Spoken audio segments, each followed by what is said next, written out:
Conflict. As the world teetered on the brink of anarchy, a new hope arose. What's up, everybody? I'm TheMikeRobles, and this is episode 1 of Top Tier Tips for Overwatch.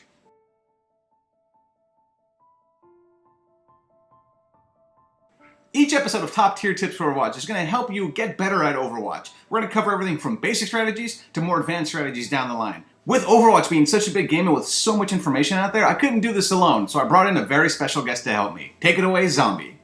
Thank you for the introduction, Mike, and let's get started with number 1.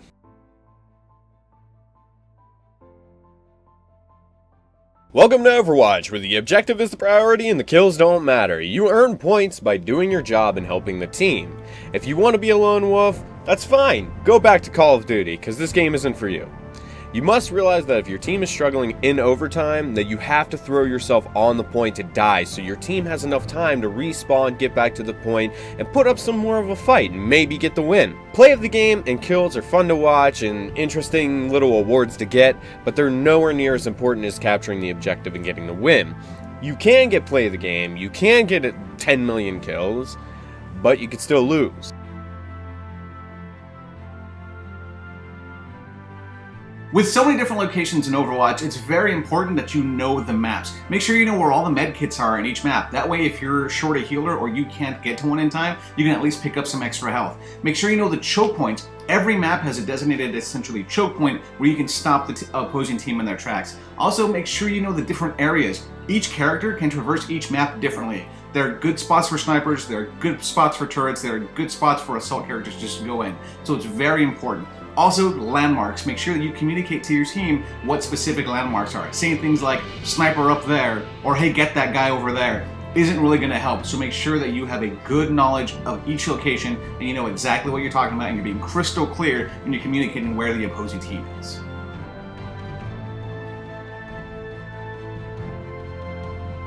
Everyone has a favorite hero. Mine is Lucio. This doesn't mean that you can ignore the crazy cast in this game. Every character has winning and losing matchups. You need to look at what your team is getting beat by and fill that void.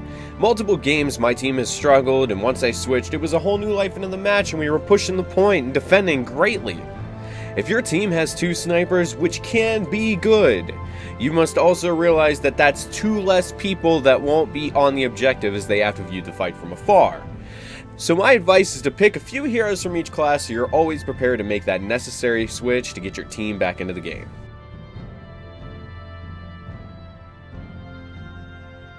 Communication is very important in this game. This is a team-based objective game, so make sure that you are communicating as much as you can. Knowing when to push forward or hold back on your defense is a very important strategy.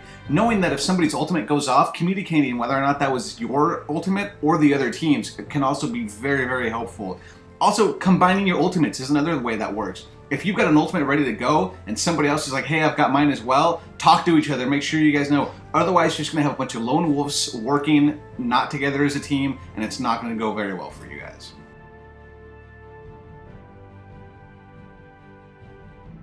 Team battles are the highlight of any match in Overwatch. Each battle on every map and team composition has an ebb and flow. Tanks are normally up front soaking the damage.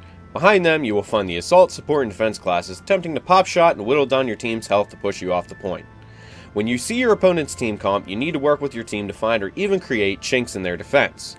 Normally, the top priorities are the healers and a sniper if there is one. Once they are down, you can push the opposing team and focus the assaults and defense. Tanks mostly should be last as their damage isn't the best and their ults are mainly used to set up combos. For example, if the team has a Zarya toss a black hole, then the Hanzo can Dragon.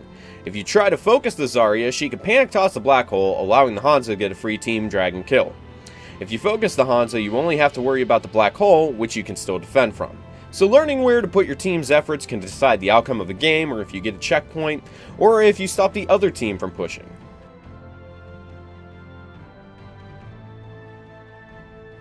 The cast in this game is so diverse and each class has so many different ways to be played. Having a great team that has a little bit of everything is your best bet to win. A team of 6 Torbjorns, while hilarious, isn't necessarily always going to win you a game. So ensure that you're not doubling up on certain heroes and make sure that you're having a team composition that is extremely well-rounded. Some of the best games I've ever played is when we've had a team of every single class represented, with some extra different characters. So that's something that's really important in this game, and I think is going to get you to go really far.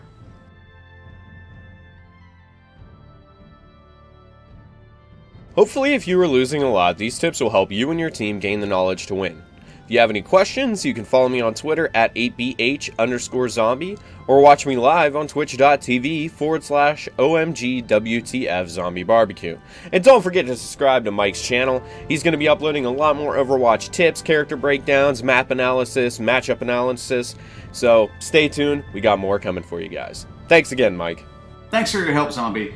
This is the first episode of Top Tier Tips for Overwatch. If there's more you want to see, please make sure you let us know in the comments. We're going to go into some more things later on and some more advanced techniques. The goal for this show is to help you go from a beginner to a slightly more advanced in gameplay. Overwatch is a great game with a thriving community, and we want to see more people playing it.